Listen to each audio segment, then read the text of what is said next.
Thank you, Mr. President, Your Excellencies, ladies and gentlemen.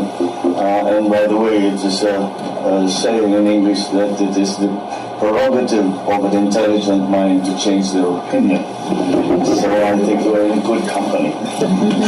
I'm honored to be part of this session at a time when the global economy faces, as attested to by the IMF, a tougher year than the one we just left behind.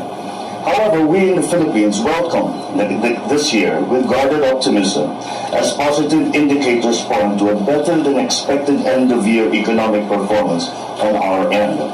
Such performance was achieved even as our earnest efforts at recovering from the deleterious impact of the COVID-19 pandemic. Our recovery has been made all the more challenging by the uncertainty that was induced by ongoing conflict, coupled with tensions amplified and magnified along economic and social equity fault lines in many parts of the world.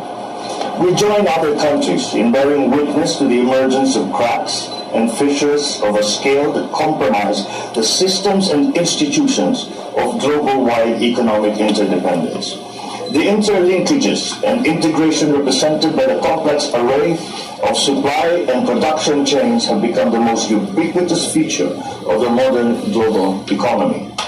Its efficient and effective functioning has not only contributed to a boom in global manufacturing and allied services, but has also played a role in the rapid prosperity of the country's position along such chains. New industries, companies, investments, and jobs have been created.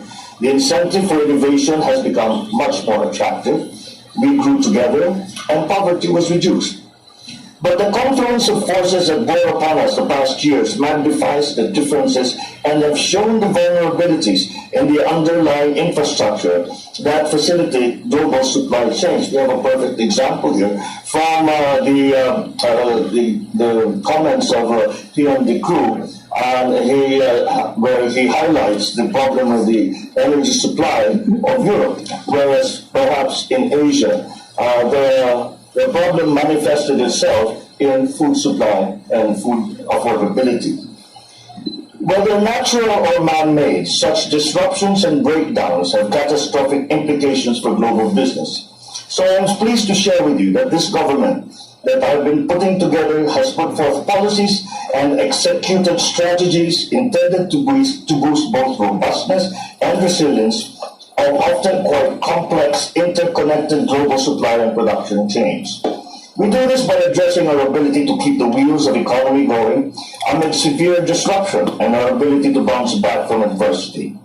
The Philippine economy will post growth of at least 7% for last year, the highest in ASEAN and one of the highest in the Asia-Pacific region, supported by strong macroeconomic fundamentals and proven fiscal policies.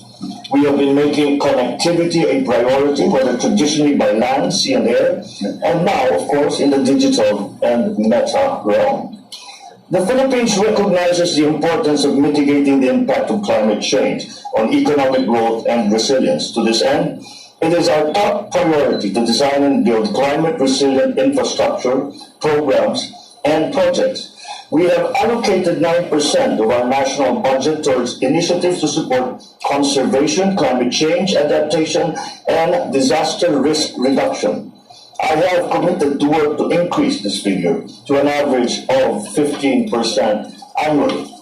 Through our Build Better More flagship program, we have placed infrastructure development as the pinnacle of our vision for an equitable, prosperous, and resilient Philippines by 2040.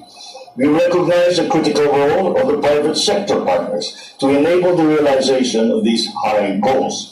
The recent amendments to our Build, Operate, Transfer law address concerns regarding the financial viability and bankability of public-private partnerships and the concerns on potential delays that might impede implementation.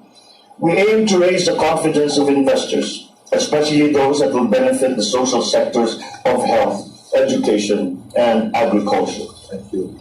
For this reason, we have taken a proactive approach. We have created a private sector advisory council, some members who are here with us, and we have formulated many strategies so that we can position the Philippines properly for the development and evolution of the new global economy. That is just a general overview of the effects as we have felt them in the Philippines. Thank you very much, and good afternoon.